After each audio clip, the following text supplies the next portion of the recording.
Hello നമസ്കാരം. നിങ്ങളുടെ മനസ്സിൽ ഒരു യെസ് ഓർ നോ ക്വസ്റ്റ്യൻ ഉണ്ടെങ്കിൽ അതിനെക്കുറിച്ച് ചിന്തിച്ചുകൊണ്ട് ഇതിൽ നിന്നൊരു കാർഡ് ചൂസ് ചെയ്യാം. കാർഡ് 1 അല്ലെങ്കിൽ കാർഡ് 2.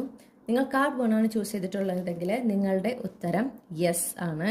ഓക്കെ, ഇത് നിങ്ങൾ ഒരുപാട് ആഗ്രഹിക്കുന്ന ഒരു കാര്യമാണ്. ഇതിനെക്കുറിച്ച് വളരെ ഒപ്റ്റിമിസ്റ്റിക് ആയിരിക്കുക. ഓക്കെ, നല്ലൊരു ശുഭാപ്തി വിശ്വാസം ഇതിനെക്കുറിച്ച് ഉണ്ടായിരിക്കണം എന്നാണ് യൂണിവേഴ്സ് പറയുന്നത്. ഇത് എന്തായാലും നടക്കും. നിങ്ങളുടെ ഒരു ആഗ്രഹമാണ്, ഒരു വലിയ ആഗ്രഹ സഫലീകരണം ആയിരിക്കും എന്നാണ് യൂണിവേഴ്സ് പറയുന്നത്. ഇനി നിങ്ങൾ കാർഡ് 2 ആണ് ചൂസ് ചെയ്തിട്ടുള്ളതെങ്കിൽ നിങ്ങളുടെ ആൻസർ ഈ ഒരു ഡെക്ക് പ്രകാരം ജഡ്ജ്മെന്റ് ആണ് കിട്ടിയിരിക്കുന്നത്.